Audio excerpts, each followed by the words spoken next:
Se fo mo mai mo mai le tnu o lo e mai mo mai I se polkalame fa pitoa le. O se ava no fo le a moa ma le minista o ati na e tele. O ia fo o le minista malai va lele. Le Samoa Airport Authority. La fionga olo a fo fiti va ai. I le tūlanga lea ia wha manino mai. Le mita upu lea o tele o na whean wa I te ala whea veai. I lunga o whaasara launga wha aneo na pō. E waanga leo le Facebook. I se mita upu o lo o tā ua ile o fonga whetalai o le mota. Na whionga o papali ita eu ma se pau. Ma se tasi o minista o le kāpeneta.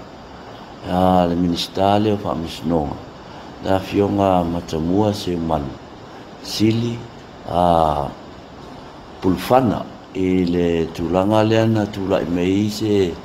pese se a inga po se tau polele I le tu uha la tu nuu e awala mai lea I le tatou VIP fou le no fuanga fou le wafaini mo malo fa alalungia I le tatou malai pa lele I faleolo ai mo le temene fa talo fa tu lau fionga ia fa malo tu lau fionga o lave I me tinga o tinga I le tunu lau fionga fo I le ni o lava ia na nai tau finga o lea la o ia taro whana nai malo so I fuon e li puro kako fisa whasal au tato malo ma ngai ngai whilo inga o whaisi na lewa ke mangui ai fua a ngai ka ke ngarue a kui I le whai makufa mailo manuia lea voi no tau tu alalo atu ia oia na voi tu sa tau se kai mi ka o a ves ka a vai ka mai kai palmia te tai on malo e whai me whalonga tu ala o fio ia e sauno ia pe se sala ni ai se le lo fio kal tau po ale o tele fam talanga ia tali tonu se temi mulina tamu fai mai fo ile vaenga al savali ia male officer so upu al malo pole asa o ia ele tulanga le ia ona falling mai e ese le manatu mai o New Zealand fa vai le la tu fainga fa vai po te yala ai o le o mo wa tu nei e ia foi fainga fa vai fa ma ni al kapeneta I le tulanga le o le tu o le tu mo le fai malanga atu o to finga ma o lunga fa ale fainga fa vai ala tu e amata mai ai le ao malo e au fiai palmia minista al kapeneta ia yo foi le fonga vetalai pe mo mai se fa mtalanga po le ase tulanga po o ye le suenga ale ofisiala wa fio mai ia manino ai le nimtau ia faftai tu le matau pule sa o fai si umio wa ia ku o ave sa ave sifo ave nga ave le rol matau pule ia ai sa ule fitara no tele matau pu o ngai manino ia tu la no fatatianga o fai fa vai malo ata to le stemio o tu fai fa vai ni sila le nga ia ile tu la nga fo ile company vale le New Zealand ato mana tu na nai le tu la nga le whatever lava o nga fai tu la nga le mai fo I tatu fai nga malo taru ai e le screening a pe le nga ia minsta o le fonftalai o palmia male aon malo ia fa penga fo ila ia le fionga fo ile fa msion si ile nga I check fo ile le masiaki I screening points ai fo ia le ka kom le vale I fa le ia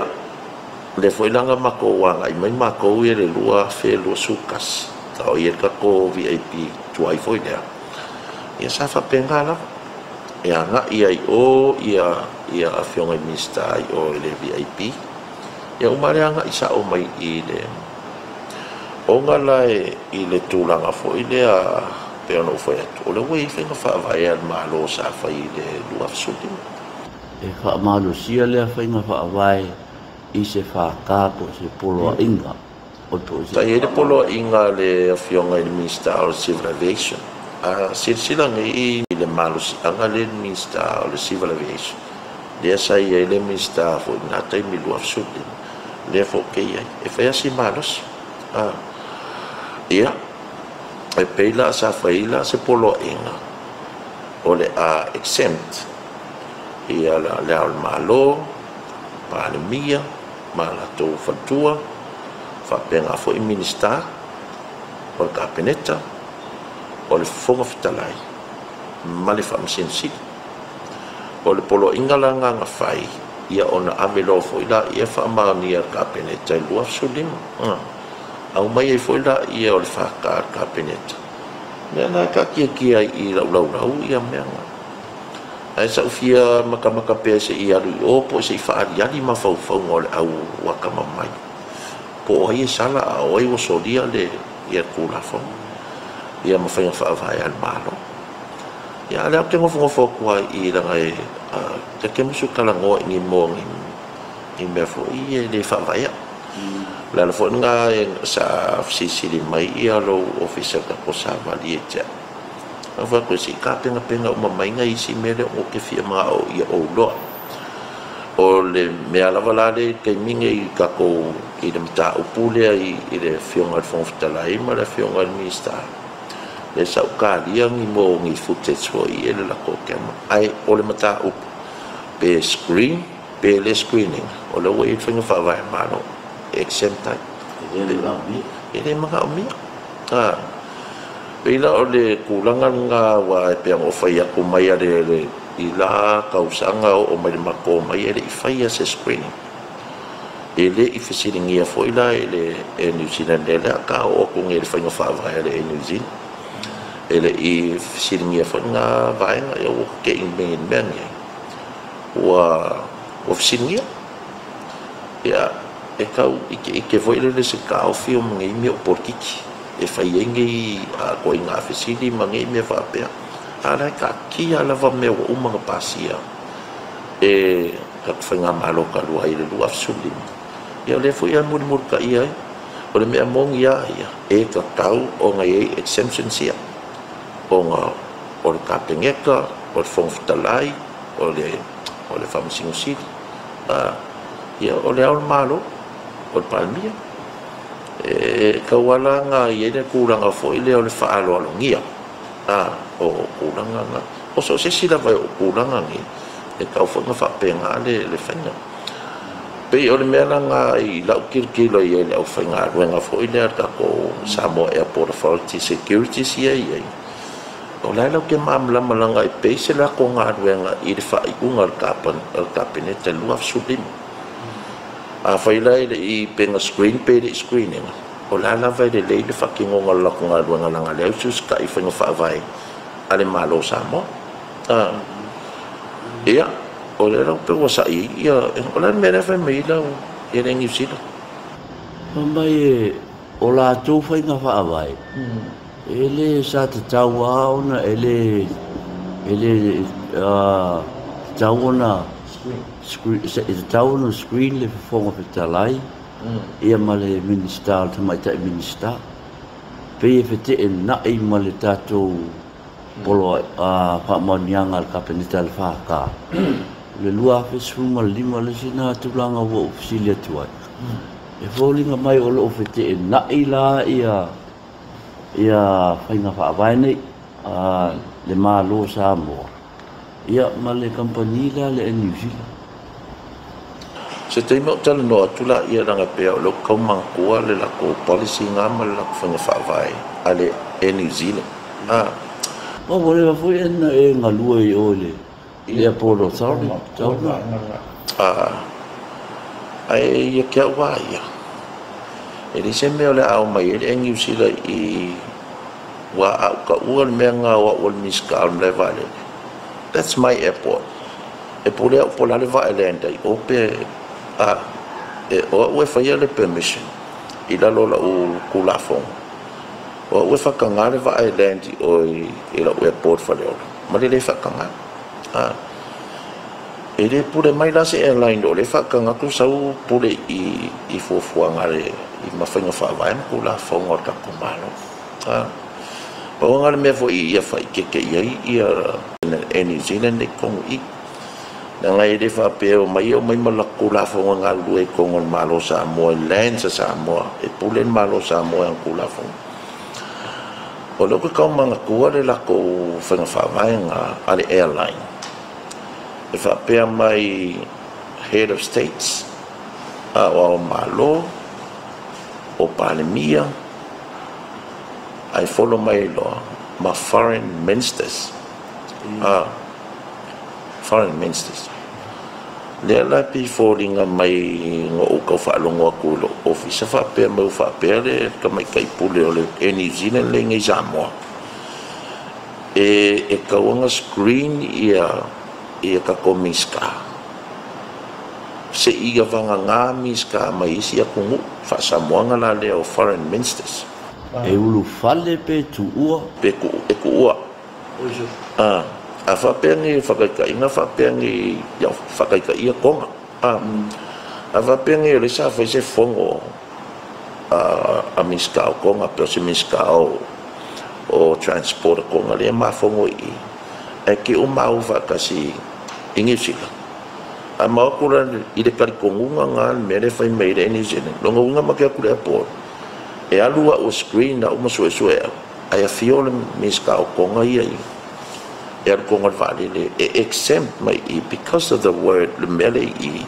foreign ministers e tanga fia mai na yo ke de fa sa o le kala de fa le interpretation na kenge le mai kai pule o le New Zealand ngai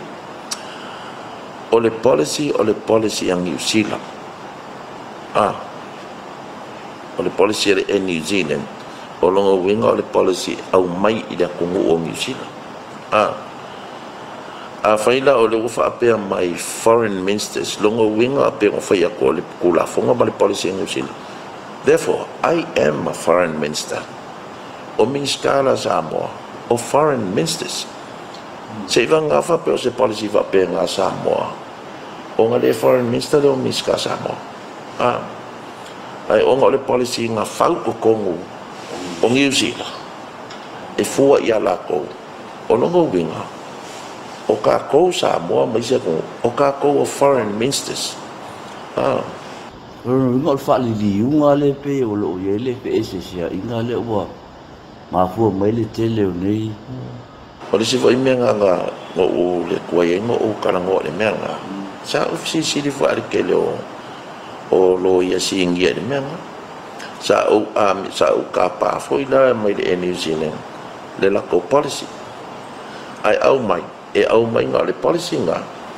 ai le au mai le definition no le foreign minister nga sa ka nga mai se inga ai o po mo so fai but if I ngofia o fai ako o nga le policy ang New Zealand longa winga e foreign ka ko sa mo mai se ko so we are foreign ministers e pule le la fai mai accent o la me o ko o ka kuli ma fisingia foreign minister of justice male speaker o parliament Samoa o mena nga le si o fakal kali ko le la vai uman makom ka ai o fa mang ngonga nga e fa fonga Samoa ngi fa pe o soli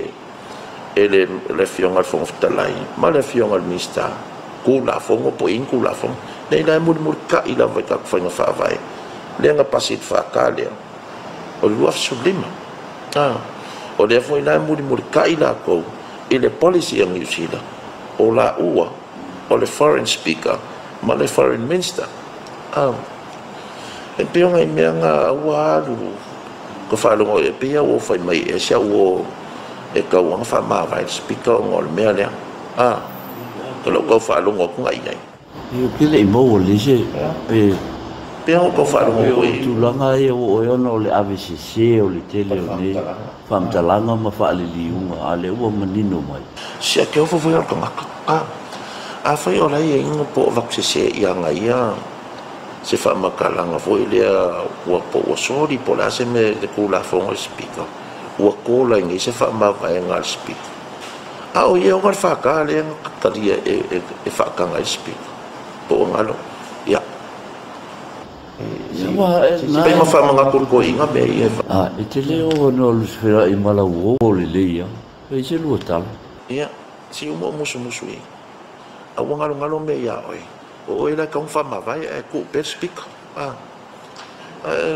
Se ka kama ngai. Alo fa ia so ngi ko inga fa manga ku ia me. La wo fianga o le la wo manino mai le tulanga le tau a security civil aviation o lo ele fite na inga a le vo manino mai le ai e maua lunga le tatou whaka o le lua fisulima o le ala le sila asanga o lo ta pena iai ia la wo fianga ina ia whaasao le mea lea ina ia aua nei toe tula I mai mo le alualu lunga wa tele malanga tauna malanga ia tai o la tunu mata mai ai mai tai palmia minister cabinet eu vou ele foi vetalai ia ese kaimi o ke fie lo in minister transport New Zealand se ma falen ta upule ma o me foi ia masan po fea me ke follow la law of the land New Zealand au mai ngai follow ka kula fonga ka ko fo New Zealand ka ke follow I kula fonga a New Zealand e la le sangwanga fo la le ka mai kai pulenge ngake le ko ka lia I VIP si ola se pe ya waka over pe ya waka over la le ia fam kalanga ngale ngo ma wa kulunga le media ele se VIP le New Zealand VIP Samoa e pule ai Samoa pule ai Palmia ma miska la ka penge kai le menga pe ka foi pong sa mel mai ka inga e vanga nga pe ingi lounge le New Zealand o la fanga ya o mela ngai fai la ko so sopo ku I le mele ka nga fai ke le ka mai kai pule lang sang wa nga fa pe le fe ngai se malo mo se company ti fe ngai de malo ma se company vale e fe ngai la company vale man company vale le afakir ka ko sa mo ya nga e fe ngai la ko le mero fai mai a fo e fa sa wo nga fa sa ngi VIP se VIP sa mo ma kwai overlight nga le langi o le fe ko ka le ko fai na ngai ele ma ngai fa fonga sa mo pa nga fa se ka le fai fa ke le pe yang o fe ko mo nan nai on me vale de sa mo e pour les amo o longa fai se fai unga pe ava pe I ai po fai se fai unga ka penge kai I le New Zealand yang ada ngalai es finka e fa vitai lo fio ka tonu o manino ele mta upune te I o ye se si vai ngole fa manino ga ele o pa u tia te ina e fa sao ma fa manino ai mo le alu luma e kasi le kala le o fai akua o ke mga umia se apology le New Zealand I le malo upu ia fa pe o le la ko pule a ko le ke le kalia ni se mai kongol VIP Samoa e mali mele nga fai ngai I le fongalai ale malo Samoa male a fo I male miska e fai asi yo nga ko inga ia ma me ia nga fai ngai ale pengo fai pe screen pe le screening